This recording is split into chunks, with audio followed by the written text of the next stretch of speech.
ਜੈਮਸੀ ਦੇ ਸਾਰਿਆਂ ਨੂੰ ਤੁਹਾਡਾ ਸਾਰਿਆਂ ਦਾ ਯਹੋਵਾ ਦੀ ਅੱਜ ਦੀ ਆਨੰਦਿਤ ਬੰਦਗੀ ਦੇ ਵਿੱਚ ਸਵਾਗਤ ਹੈ। ਤੁਹਾਨੂੰ ਸਾਰਿਆਂ ਨੂੰ ਯਹੋਵਾ ਦੀ ਅੱਜ ਦੀ ਆਨੰਦਿਤ ਬੰਦਗੀ ਦੀਆਂ ਵਧਾਈਆਂ, ਕੰਗ੍ਰੈਚੁਲੇਸ਼ਨਸ। ਯਹੋਵਾ ਦਾ ਅੱਜ ਦਾ ਵਚਨ ਆ that God takes test to his peoples, ਕਿ ਯਹੋਵਾ ਆਪਣੇ ਲੋਕਾਂ ਦਾ ਟੈਸਟ ਲੈਂਦਾ ਆ, ਇਮਤਿਹਾਨ ਲੈਂਦਾ ਉਹਨਾਂ ਦਾ। ਤੇ ਇਸ ਵਚਨ ਦੇ ਦੁਆਰਾ ਅਸੀਂ ਯਹੋਵਾ ਦੇ ਵਚਨ ਦੇ ਦੁਆਰਾ ਅਸੀਂ ਸਿੱਖਾਂਗੇ ਵਚਨ ਦੇ ਵਿੱਚੋਂ ਕਿ ਕਿਸ ਤਰ੍ਹਾਂ ਯਹੋਵਾ ਆਪਣੇ ਲੋਕਾਂ ਦਾ ਇਮਤਿਹਾਨ ਲੈਂਦਾ ਆ ਅਤੇ ਕਿਸ ਤਰ੍ਹਾਂ ਉਹਨਾਂ ਇਮਤਿਹਾਨਾਂ ਦੇ ਬਾਰੇ ਅਸੀਂ ਜਾਣ ਸਕਦੇ ਹਾਂ, ਕਿਸ ਤਰ੍ਹਾਂ ਉਹਨਾਂ ਦੇ ਵਿੱਚੋਂ ਦੀ ਨਿਕਲ ਸਕਦੇ ਹਾਂ ਅਤੇ ਕਿਸ ਤਰ੍ਹਾਂ ਉਹਨਾਂ ਇਮਤਿਹਾਨਾਂ ਦੇ ਵਿੱਚੋਂ ਅਸੀਂ ਪਾਸ ਹੋ ਸਕਦੇ ਹਾਂ। ਆਮੇਨ। ਅਤੇ ਹੁਣ ਅਸੀਂ ਵਚਨ ਦੇ ਵਿੱਚ ਚੱਲਦੇ ਹਾਂ ਅਤੇ ਧਰਮ ਪੁਸਤਕ ਦੇ ਵਿੱਚ ਲਿਖਿਆ ਆ ਕਿ ਪਹਿਲਾ ਸੈਮੂਅਲ ਦੇ ਬੁੱਕ ਦੇ ਵਿੱਚ 16 ਚੈਪਟਰ 6, 7 ਅਤੇ 8 ਆਇਤ ਦੇ ਵਿੱਚ ਲਿਖਿਆ ਆ ਕਿ ਜਦੋਂ ਯਹੋਵਾ ਨੇ ਸੈਮੂਅਲ ਨਬੀ ਨੂੰ ਕਿਹਾ ਕਿ ਬੈਤਲਹਮੀ ਯੱਸੀ ਕੋਲ ਜਾ। ਬੈਤਲਹਮ ਦੇ ਵਿੱਚ ਯੱਸੀ ਨਾਮ ਦਾ ਇੱਕ ਮਨੁੱਖ ਰਹਿੰਦਾ ਸੀਗਾ ਅਤੇ ਯਹੋਵਾ ਨੇ ਸੈਮੂਅਲ ਨਬੀ ਨੂੰ ਕਿਹਾ ਕਿ ਉਹਦੇ ਕੋਲ ਜਾ, ਉਹਦੇ ਪੁੱਤਰਾਂ ਦੇ ਕੋਲ ਜਾ, ਉਹਨਾਂ ਨੂੰ ਮਿਲ ਅਤੇ ਉਹਨਾਂ ਦੇ ਪੁੱਤਰਾਂ ਦੇ ਵਿੱਚੋਂ ਇੱਕ ਜਣੇ ਨੂੰ ਜਾ ਕੇ, ਇੱਕ ਲੜਕੇ ਨੂੰ ਜਾ ਕੇ ਮੱਸਾ ਕਰ ਜਿਹਨੂੰ ਮੈਂ ਚੁਣਿਆ ਆ। ਤਾਂ ਜਦੋਂ ਸੈਮੂਅਲ ਨਬੀ ਬੈਤਲਹਮ ਦੇ ਵਿੱਚ ਗਿਆ ਤਾਂ ਉਹ ਯੱਸੀ ਨਾਂ ਦੇ ਇੱਕ ਮਨੁੱਖ ਨੂੰ ਮਿਲਿਆ ਅਤੇ ਉਸਨੇ ਕਿਹਾ ਕਿ ਆਪਣੇ ਸਾਰੇ ਪੁੱਤਰਾਂ ਨੂੰ ਸੱਦ, ਕਿ ਯਹੋਵਾ ਦਾ ਵਚਨ ਆ ਕਿ ਉਹਨੇ ਤੇਰੇ ਪੁੱਤਰਾਂ ਦੇ ਵਿੱਚੋਂ ਇੱਕ ਨੂੰ ਚੁਣਿਆ ਆ ਕਿ ਉਹਨੂੰ ਮੱਸਾ ਕਰੇ। ਅਤੇ ਜਦੋਂ ਉਹਨੇ ਉਹਦੇ ਯੱਸੀ ਦੇ 8 ਪੁੱਤਰ ਸੀਗੇ ਅਤੇ ਸਭ ਤੋਂ ਛੋਟੇ ਪੁੱਤਰ ਦਾ ਨਾਂ ਦਾਊਦ ਸੀਗਾ। ਯੱਸੀ ਦਾਊਦ ਦੇ ਪੁੱਤਰ ਦਾ ਨਾਂ, ਯੱਸੀ ਦਾਊਦ ਦੇ ਪਿਤਾ ਦਾ ਨਾਂ ਸੀਗਾ। ਅਤੇ ਜਦੋਂ ਯੱਸੀ ਨੇ ਆਪਣੇ ਸਾਰੇ ਪੁੱਤਰਾਂ ਨੂੰ ਬੁਲਾ ਲਿਆ ਅਤੇ ਸਭ ਤੋਂ ਵੱਡਾ ਪੁੱਤਰ ਜਿਹੜਾ ਅਲੀਆਬ ਸੀਗਾ ਯੱਸੀ ਦਾ, ਦਾਊਦ ਦਾ ਵੱਡਾ ਭਰਾ ਅਲੀਆਬ ਉਹਦਾ ਨਾਂ ਸੀਗਾ, ਜਦੋਂ ਉਹਨੂੰ ਸੈਮੂਅਲ ਦੇ ਅੱਗੇ ਕੀਤਾ ਗਿਆ ਤਾਂ ਸੈਮੂਅਲ ਨੇ ਦੇਖਿਆ ਕਿ ਉਹ ਠੀਕ ਆ, ਉਹਦੀ ਸਿਹਤ ਠੀਕ ਆ, ਉਹਦਾ ਕੱਦ ਲੰਬਾ ਆ, ਉਹ ਚੰਗਾ ਆ, ਉਹਦੀ ਸਿਹਤ ਚੰਗੀ ਆ, ਨਾਲੇ ਉਹ ਘਰ ਦੇ ਵਿੱਚ ਸਭ ਤੋਂ ਵੱਡਾ ਪੁੱਤਰ ਆ। ਅਤੇ ਸੈਮੂਅਲ ਨਬੀ ਨੇ ਸੋਚਿਆ ਕਿ ਹਾਂ ਇਹਨੂੰ ਚੁਣਿਆ ਹੋਣਾ ਆ, ਇਹਨੂੰ ਚੁਣਿਆ ਯਹੋਵਾ ਨੇ, ਮੈਂ ਇਹਨੂੰ ਮੱਸਾ ਕਰਾਂ। ਤਾਂ ਉਦੋਂ ਯਹੋਵਾ ਦੀ ਆਵਾਜ਼ ਸੈਮੂਅਲ ਨਬੀ ਨੂੰ ਆਈ ਕਿ ਮੈਂ ਇਹਨੂੰ ਅਯੋਗ ਗਿਣਿਆ ਆ। ਧਿਆਨ ਨਾਲ ਸੁਣੀਏ ਇੱਥੇ ਕੀ ਯਹੋਵਾ ਕਹਿ ਰਿਹਾ ਆ। ਯਹੋਵਾ ਕਹਿ ਰਿਹਾ ਹੈ ਸੈਮੂਅਲ ਨਬੀ ਨੂੰ ਕਿ ਮੈਂ ਇਹਨੂੰ ਅਯੋਗ ਗਿਣਿਆ ਆ। ਹੁਣ ਪਹਿਲੇ ਸਮਿਆਂ ਦੇ ਵਿੱਚ ਹੁੰਦਾ ਸੀਗਾ ਕਿ ਘਰ ਦੇ ਵਿੱਚ ਕੋਈ ਵੱਡਾ ਪੁੱਤਰ ਆ, ਅਤੇ ਅੱਜ ਕੱਲ੍ਹ ਵੀ ਘਰਾਂ ਦੇ ਵਿੱਚ ਇਸੇ ਤਰ੍ਹਾਂ ਹੁੰਦਾ ਹੈ ਕਿ ਘਰ ਦੇ ਵਿੱਚ ਕੋਈ ਵੱਡਾ ਪੁੱਤਰ ਆ, ਉਹਨੂੰ ਹੀ ਘਰ ਦੀ ਸਾਰੀ ਜ਼ਿੰਮੇਵਾਰੀ ਦਿੱਤੀ ਜਾਂਦੀ ਆ। ਰਾਜ ਦਾ ਕੋਈ ਵੀ ਕੰਮ ਕਰਨਾ ਹੋਵੇ ਵੱਡੇ ਪੁੱਤਰ ਨੂੰ ਦਿੱਤਾ ਜਾਂਦਾ ਸਭ ਤੋਂ ਪਹਿਲਾਂ, ਛੋਟੇ ਨੂੰ ਨਹੀਂ। ਜੋ ਵੀ ਕੋਈ ਕੰਮ ਕਰਨਾ, ਸਲਾਹ ਲੈਣੀ, ਉਹ ਵੱਡੇ ਪੁੱਤਰ ਨੂੰ ਦਿੱਤੀ ਜਾਂਦੀ ਆ। ਇਸ ਲਈ ਸੈਮੂਅਲ ਨੇ ਸੋਚਿਆ ਕਿ ਇਹ ਵੱਡਾ ਪੁੱਤਰ ਆ ਯੱਸੀ ਦਾ ਅਤੇ ਇਹਨੂੰ ਯਹੋਵਾ ਨੇ ਚੁਣਿਆ ਹੋਣਾ ਆ। ਪਰ ਯਹੋਵਾ ਇੱਥੇ ਕਹਿ ਰਿਹਾ ਆ ਕਿ ਯਹੋਵਾ ਇੱਥੇ ਕੁਛ ਅਲੱਗ ਕਰ ਰਿਹਾ ਆ, ਯਹੋਵਾ ਇੱਥੇ ਕੁਛ ਵੱਖਰਾ ਕਰ ਰਿਹਾ। ਯਹੋਵਾ ਕਹਿ ਰਿਹਾ ਕਿ ਮੈਂ ਇਸ ਵੱਡੇ ਪੁੱਤਰ ਨੂੰ ਨਹੀਂ ਚੁਣਿਆ, ਮੈਂ ਇਹਨੂੰ ਅਯੋਗ ਗਿਣਿਆ ਆ, ਅਯੋਗ। ਹੁਣ ਯਹੋਵਾ ਨੇ ਵੱਡੇ ਪੁੱਤਰ ਨੂੰ ਅਯੋਗ ਕਿਸ ਤਰ੍ਹਾਂ ਕਹਿ ਦਿੱਤਾ? ਐਸੀ ਕਿਹੜੀ ਗੱਲ ਹੋਈ ਕਿ ਯਹੋਵਾ ਨੇ ਉਸਨੂੰ ਅਯੋਗ ਕਰਾਰ ਦੇ ਦਿੱਤਾ, ਜਦ ਕਿ ਉਹ ਘਰ ਦੇ ਵਿੱਚ ਵੱਡਾ ਪੁੱਤਰ ਆ, ਉਹਦੀ ਚੰਗੀ ਸਿਹਤ ਆ, ਉਹ ਚੰਗਾ ਆ। ਪਰ ਇੱਥੇ ਯਹੋਵਾ ਕਹਿ ਰਿਹਾ ਕਿ ਮੈਂ ਉਹਨੂੰ ਅਯੋਗ ਗਿਣਿਆ ਆ। ਹੁਣ ਕੀ ਕੀਤਾ ਯਹੋਵਾ ਨੇ ਐਸਾ ਕਿ ਉਹਨੂੰ ਅਯੋਗ ਗਿਣਿਆ? ਯਹੋਵਾ ਨੇ ਦਾਊਦ ਦੇ ਵੱਡੇ ਭਰਾ ਅਲੀਆਬ ਦੇ ਪੇਪਰ ਲਏ ਸੀ, ਉਹਦੇ ਟੈਸਟ ਲਏ ਸੀ, ਇਮਤਿਹਾਨ ਲਏ ਸੀ, ਉਹਦੇ ਆਤਮਾ ਦੇ ਵਿੱਚ ਉਹਦੇ ਇਮਤਿਹਾਨ ਲਏ ਸੀ। ਪਰ ਉਹਨੂੰ ਇਹਨਾਂ ਇਮਤਿਹਾਨਾਂ ਬਾਰੇ ਪਤਾ ਨਹੀਂ ਚੱਲਿਆ ਕਿਉਂਕਿ ਉਹ ਸਰੀਰ ਦੇ ਵਿੱਚ ਰਹਿੰਦਾ ਸੀ, ਉਹ ਆਤਮਾ ਦੇ ਵਿੱਚ ਨਹੀਂ ਸੀ ਅਲੀਆਬ। ਯਹੋਵਾ ਨੇ ਉਹਦੇ ਪੇਪਰ ਲਏ, ਉਹਦੇ ਟੈਸਟ ਲਏ, ਉਹਦੇ ਇਮਤਿਹਾਨ ਲਏ, ਉਹਨੂੰ ਚੰਗੀ ਤਰ੍ਹਾਂ ਉਹਦੇ ਦਿਲ ਨੂੰ ਪਰਖਿਆ। ਇੱਥੇ ਇਹਨਾਂ ਆਇਤਾਂ ਦੇ ਵਿੱਚ 6, 7 ਅਤੇ 8 ਆਇਤਾਂ ਦੇ ਵਿੱਚ ਯਹੋਵਾ ਕਹਿ ਰਿਹਾ ਆ ਸੈਮੂਅਲ ਨਬੀ ਨੂੰ ਕਿ ਤੂੰ ਸਿਰਫ ਉਹਦਾ ਬਾਹਰਲਾ ਰੂਪ ਵੇਖ ਕੇ ਇਹ ਸੋਚ ਲੈ ਕਿ ਮੈਂ ਉਹਨੂੰ ਚੁਣਿਆ ਆ।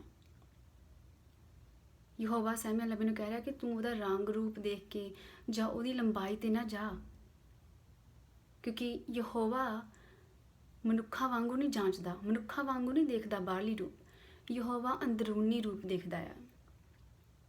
ਯਹੋਵਾ ਇਹਨਾਂ ਆਇਤਾਂ ਦੇ ਵਿੱਚ ਲਿਖਿਆ ਕਿ ਯਹੋਵਾ ਹਿਰਦੇ ਨੂੰ ਜਾਂਚਦਾ ਆ, ਯਹੋਵਾ ਮਨੁੱਖਾਂ ਵਾਂਗੂ ਬਾਹਰਲਾ ਰੂਪ ਨਹੀਂ ਇਨਸਾਨ ਦਾ ਦੇਖਦਾ। ਯਹੋਵਾ ਹਿਰਦੇ ਨੂੰ ਜਾਂਚਦਾ ਆ, ਦਿਲ ਨੂੰ ਜਾਂਚਦਾ ਆ, ਹਿਰਦਿਆਂ ਤੇ ਗੁਰਦਿਆਂ ਨੂੰ ਜਾਂਚਦਾ ਆ। ਤੇ ਯਹੋਵਾ ਨੇ ਅਲੀਆਬ ਨੂੰ, ਦਾਊਦ ਦੇ ਵੱਡੇ ਭਰਾ ਅਲੀਆਬ ਦੇ ਪੇਪਰ ਲਏ, ਉਹਦੇ ਟੈਸਟ ਲਏ, ਉਹਦੇ ਇਮਤਿਹਾਨ ਲੈ ਗਏ ਆਤਮਾ ਦੇ ਵਿੱਚ, ਪਰ ਉਹ ਕੀ ਹੋ ਗਿਆ? ਫੇਲ ਹੋ ਗਿਆ। ਉਹ ਅਲੀਆਬ ਫੇਲ ਹੋ ਗਿਆ ਆਪਣੇ ਪੇਪਰਾਂ ਦੇ ਵਿੱਚ, ਆਪਣੇ ਟੈਸਟਾਂ ਦੇ ਵਿੱਚ, ਇਮਤਿਹਾਨ ਦੇ ਵਿੱਚ ਉਹ ਫੇਲ ਹੋ ਗਿਆ। ਤਾਂ ਯਹੋਵਾ ਨੇ ਉਹਨੂੰ ਅਯੋਗਿਆ ਕਰਾਰ ਦਿੱਤਾ, ਕਿਉਂਕਿ ਉਹ ਜਿਹੜੇ ਯਹੋਵਾ ਨੇ ਉਹਦੇ ਇਮਤਿਹਾਨ ਲਏ, ਉਹਦਾ ਟੈਸਟ ਲਿਆ ਆਤਮਾ ਦੇ ਵਿੱਚ, ਸਰੀਰ ਵਿੱਚ ਨਹੀਂ।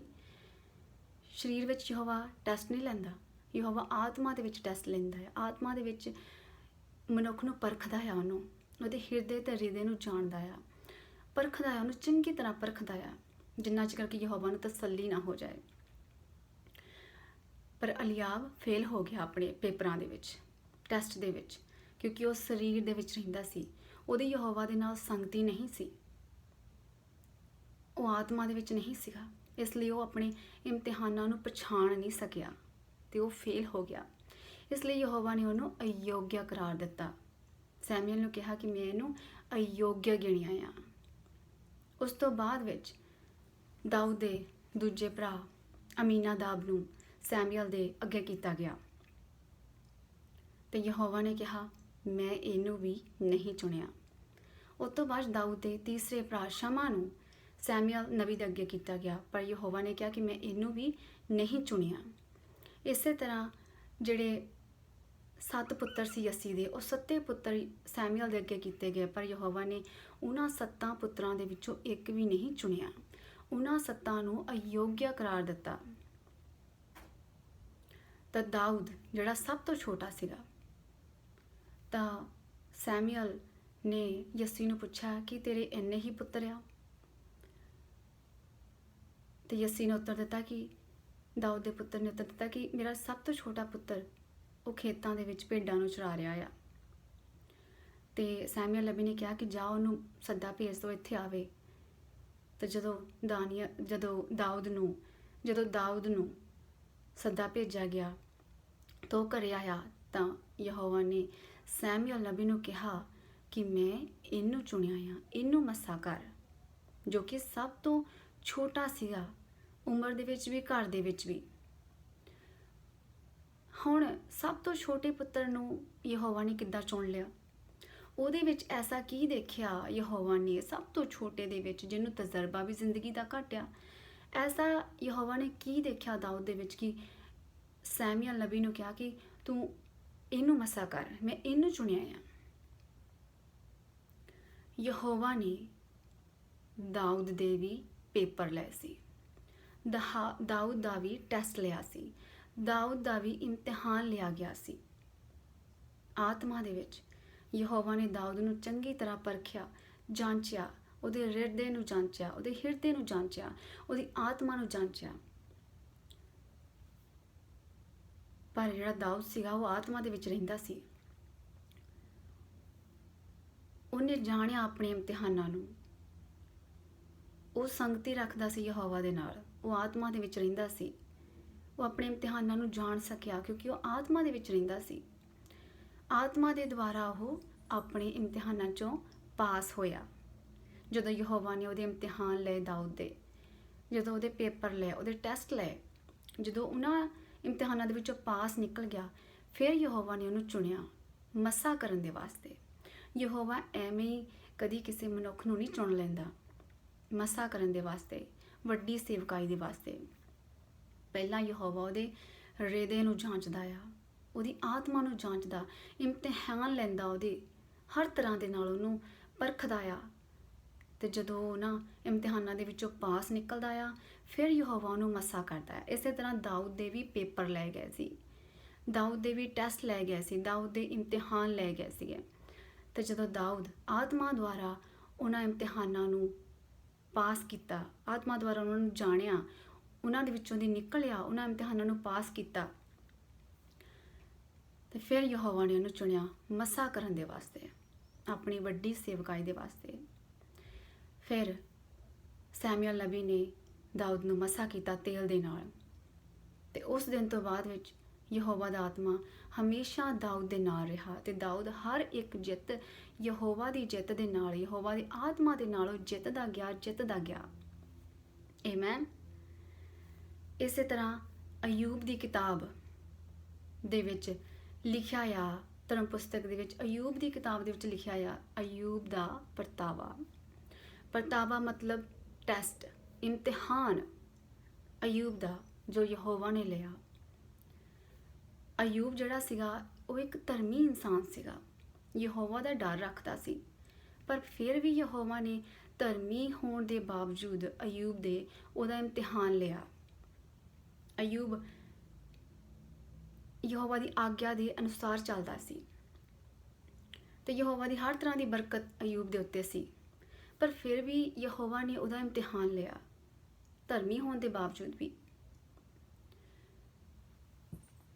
ਸ਼ੈਤਾਨ ਨੇ ਯਹੋਵਾ ਨੂੰ ਕਿਹਾ ਕਿ ਆਪਣਾ ਹੱਥ ਅਯੂਬ ਤੋਂ ਹਟਾ ਲਾ, ਤਾਂ ਫਿਰ ਦੇਖ ਉਹ ਤੈਨੂੰ ਕਿੱਦਾਂ ਫਟਕਾਰਦਾ ਆ। ਤਾਂ ਯਹੋਵਾ ਨੇ ਅਯੂਬ ਨੂੰ ਪਰਖਿਆ, ਉਹਨੂੰ ਜਾਂਚਿਆ। ਅਯੂਬ ਦੇ ਕੋਲੋਂ ਸਾਰਾ ਕੁਝ ਲੈ ਲਿਆ ਗਿਆ, ਉਹਦੇ ਪੁੱਤਰ ਧੀਆਂ ਮਰ ਗਏ, ਉਹਨੂੰ ਉਹਦੇ ਉੱਤੇ ਇੱਕ ਵੱਡੀ ਬਿਮਾਰੀ ਲੱਗ ਗਈ, ਸਿਰ ਤੋਂ ਲੈ ਕੇ ਪੈਰਾਂ ਤੱਕ ਉਹਦੇ ਸਰੀਰ ਜਿਹੜਾ ਸੀਗਾ ਉਹ ਬੁਰੇ ਫੋੜਿਆਂ ਦੇ ਨਾਲ ਭਰ ਗਿਆ, ਉਹ ਤੁਰਿਆ ਵੀ ਨਹੀਂ ਜਾ ਰਿਹਾ ਸੀਗਾ। ਉਹਦਾ ਮਾਲ ਧਨ ਵੀ ਖੋਹ ਲਿਆ ਗਿਆ ਯਹੋਵਾ ਵੱਲੋਂ।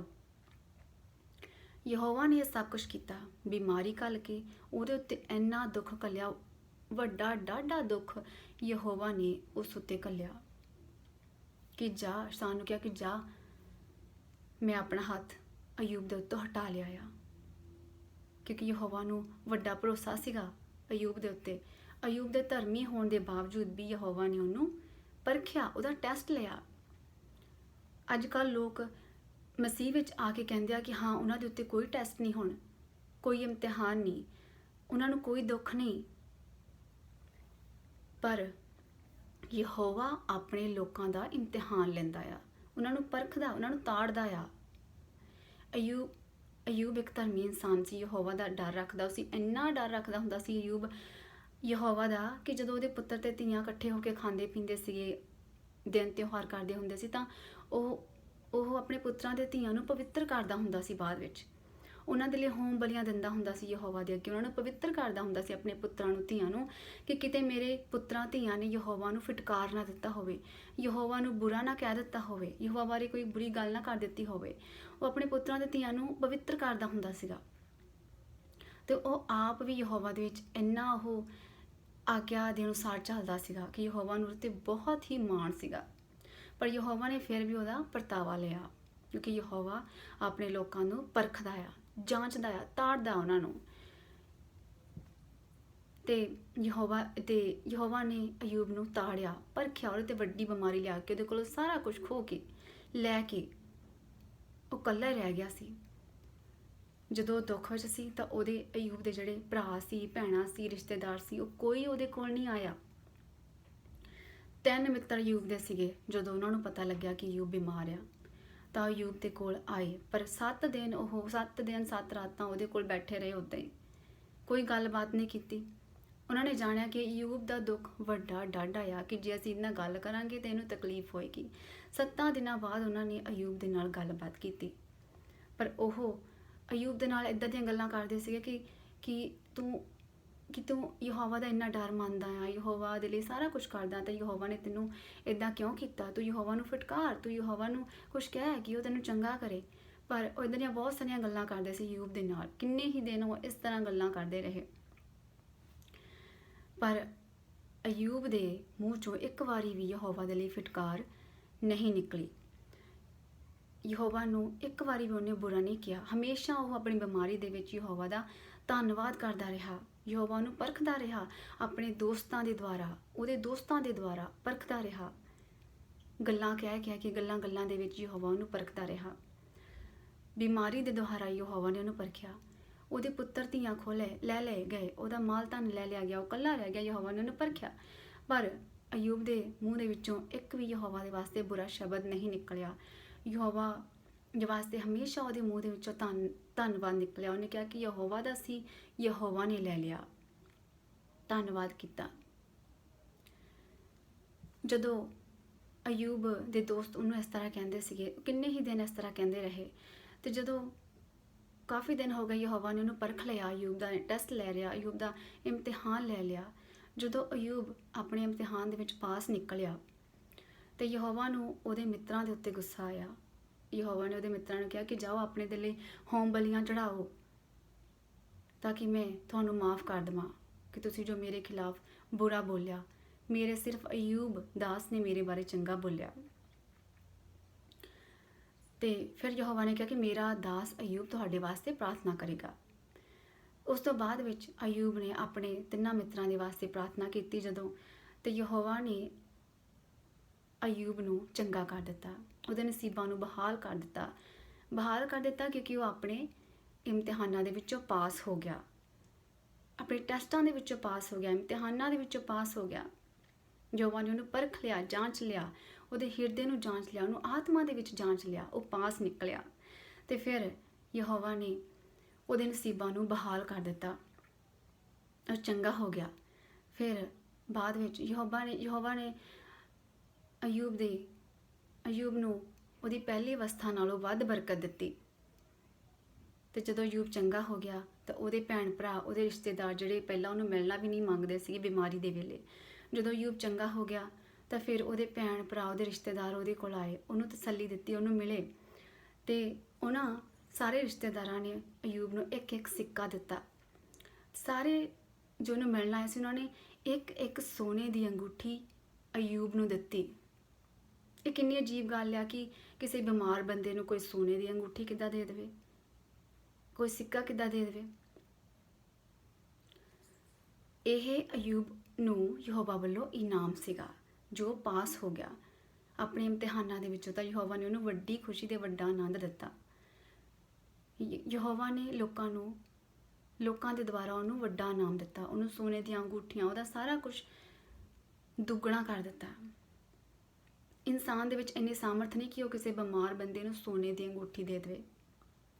ਜੇ ਕੋਈ ਤੁਹਾਡਾ ਰਿਸ਼ਤੇਦਾਰ ਬਿਮਾਰ ਹੋਵੇ ਤਾਂ ਤੁਸੀਂ ਉਹਨੂੰ ਸੋਨੇ ਦੀ ਅੰਗੂਠੀ ਦੇ ਸਕਦੇ ਆ? ਨਹੀਂ। ਤੁਸੀਂ ਕਹੋਗੇ ਨਹੀਂ ਉਹ ਤਾਂ ਬਿਮਾਰ ਆ, ਉਹਨੂੰ ਸੋਨੇ ਦੀ ਅੰਗੂਠੀ ਦੀ ਕੀ ਲੋੜ ਆ।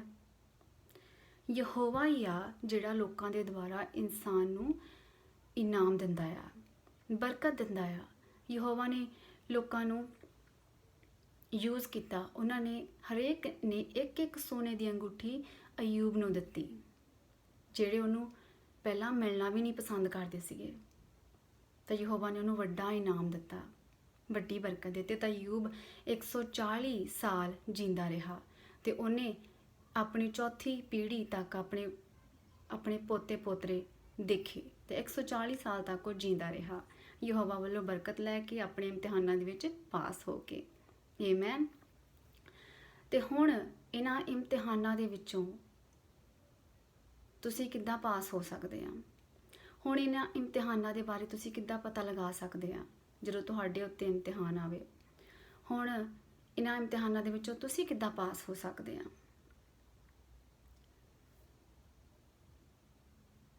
ਮੈਂ ਤੁਹਾਨੂੰ ਇੱਕ ਉਦਾਹਰਨ ਦੇ ਕੇ ਦੱਸਦੀ ਆ ਕਿ ਤੁਸੀਂ ਇਹਨਾਂ ਇਮਤਿਹਾਨਾਂ ਦੇ ਵਿੱਚੋਂ ਕਿੱਦਾਂ ਪਾਸ ਹੋ ਸਕਦੇ ਆ, ਕਿੱਦਾਂ ਤੁਸੀਂ ਇਹਨਾਂ ਇਮਤਿਹਾਨਾਂ ਦੇ ਬਾਰੇ ਜਾਣ ਸਕਦੇ ਆ। ਹੁਣ ਜੇ ਕੋਈ ਬੰਦਾ ਆ, ਮੈਂ ਤੁਹਾਨੂੰ ਇੱਕ ਉਦਾਹਰਨ ਦੇ ਕੇ ਦੱਸਦੀ ਆ। ਇੱਕ ਬੰਦਾ ਆ, ਉਹ ਆਤਮਾ ਦੇ ਵਿੱਚ ਰਹਿੰਦਾ ਆ ਪਰ ਬਿਮਾਰੀ ਉਹਦੇ ਸਰੀਰ ਨੂੰ ਲੱਗੀ ਹੋਈ ਆ। ਧਿਆਨ ਨਾਲ ਸੁਣੀਏ ਵਚਨ ਨੂੰ। ਇੱਕ ਮਨੁੱਖ ਆ, ਕੋਈ ਬੰਦਾ ਆ, ਉਹ ਪਵਿੱਤਰ ਆਤਮਾ ਦੇ ਵਿੱਚ ਰਹਿੰਦਾ ਆ ਯਹੋਵਾ ਦੇ ਨਾਲ, ਪਰ ਬਿਮਾਰੀ ਉਹਦੇ ਸਰੀਰ ਨੂੰ ਲੱਗੀ ਹੋਈ ਆ। ਹੁਣ ਜੇ ਉਹ ਸਰੀਰ ਦੇ ਵਿੱਚ ਰਹੇਗਾ, ਸਰੀਰ ਦੇ ਵਿੱਚ ਸੋਚੇਗਾ, ਤਾਂ ਉਹ ਹਰ ਵੇਲੇ ਬਿਮਾਰੀ ਦੇ ਬਾਰੇ ਸੋਚਦਾ ਰਹੇਗਾ ਕਿ ਹਾਏ ਪਤਾ ਨਹੀਂ ਇਹ ਬਿਮਾਰੀ ਹਟਣੀ ਵੀ ਆ ਜਾਂ ਨਹੀਂ, ਪਤਾ ਨਹੀਂ ਚੰਗਾ ਉਹਨੇ ਹੋਣਾ ਵੀ ਆ ਜਾਂ ਨਹੀਂ ਹੋਣਾ, ਜਾਂ ਪਤਾ ਨਹੀਂ ਉਹਨੇ ਜੀਣਾ ਵੀ ਆ ਜਾਂ ਨਹੀਂ ਜੀਣਾ। ਉਹ ਇਸ ਤਰ੍ਹਾਂ ਸੋਚੇਗਾ ਜੋ ਸਰੀਰ ਦੇ ਵਿੱਚ ਸੋਚਦਾ ਰਹੇਗਾ। ਪਰ ਜੇ ਉਹ ਆਤਮਾ ਦੇ ਵਿੱਚ ਰਹੇਗਾ ਤਾਂ ਉਹ ਇਸ ਤਰ੍ਹਾਂ ਕਹੇਗਾ ਕਿ ਹਾਂ ਇਹ ਬਿਮਾਰੀ ਤਾਂ ਮੇਰੇ ਲਈ ਹੈ ਹੀ ਨਹੀਂ, ਇਹ ਬਿਮਾਰੀ ਤਾਂ परमेश्वर ने हटा दी है, ये बीमारी तो मेरे लिए है ही नहीं, ये बीमारी ख़त्म हो चुकी है, ये बीमारी मेरे लिए है ही नहीं, यहोवा इसे ख़त्म कर चुका है, मेरे लिए ये बीमारी है ही नहीं, ये बीमारी ख़त्म हो चुकी है ये बीमारी ਮੇਰੇ ਲਈ ਇਹ ਬਿਮਾਰੀ ਹੈ ਹੀ ਨਹੀਂ। ਯਹੋਵਾ ਨੇ ਮੈਨੂੰ ਨਿਰਦੋਸ਼ ਤੇ ਨਿਰਕਲੰਕ ਤੇ बीमारी रहत अपने सामने खड़ा किया आ। ये बीमारी मेरे लिए है ही नहीं, है ही नहीं, ये बीमारी खत्म हो चुकी है, ये बीमारी मेरे लिए है ही नहीं, ये खत्म हो चुकी है, यहोवा इसे खत्म कर चुका है, परमेश्वर ने इसे खत्म कर दिया, ये बीमारी है ही नहीं। वो इस तरह कह, जो तुम इस तरह कहोगे तो तुम लंबी उम्र जियोगे, लंबी उम्र जियोगे, तुम इस तरह कहोगे।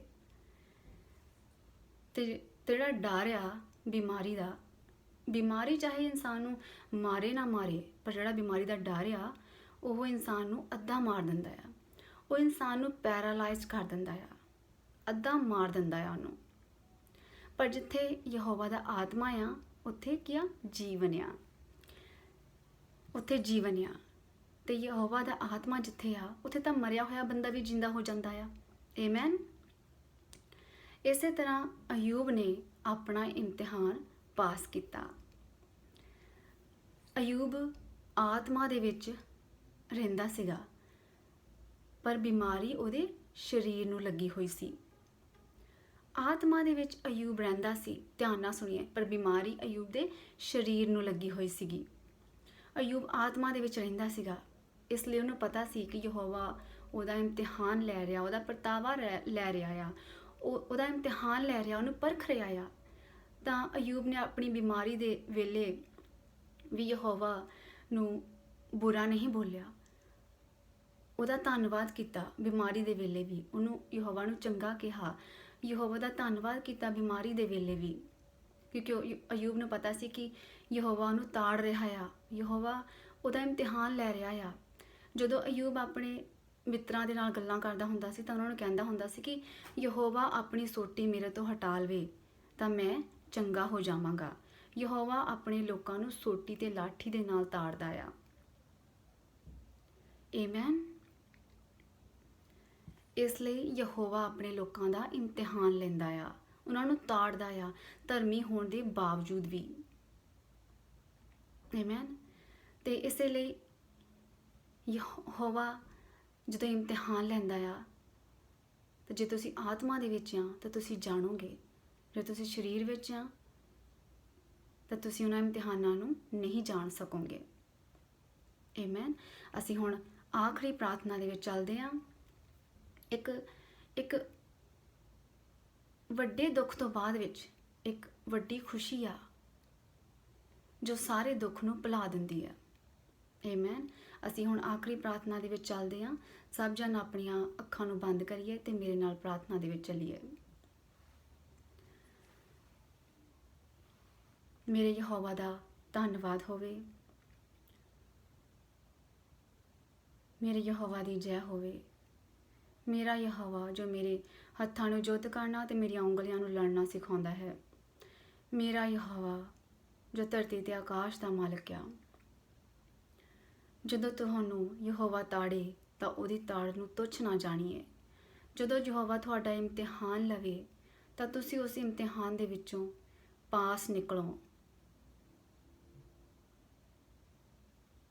तुसीं अपने इम्तिहान नूं जाणोगे, तुसीं अपने इम्तिहान दे विचों पास निकलोगे, तुसीं खुश होवोगे, तुसीं जितोगे। सो जित हुण परमेश्वर दे लोकां दी आ, जित हुण परमेश्वर दे लोकां दी आ। तुसीं अपने इम्तिहानां दे विचों पास होवोगे, अपने इम्तिहानां नूं तुसीं जाणोगे, तुसीं आत्मा दे विच उन्हां इम्तिहानां दे विचों दी निकलोगे, गुजरोगे। तो जो तुसीं उन्हां इम्तिहानां दे विचों दी निकलोगे तो यहोवा तुहानूं वड्डा आनंद, वड्डी खुशी देगा, वड्डी जित देगा तुहानूं।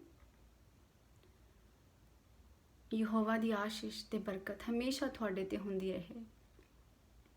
मेरा मुँह हमेशा मेरे यहोवा दी उस्तत करे ते सारा बशर उसके पवित्र नाम नूं जुगो जुग मुबारक आखे। आमीन, आमीन, आमीन।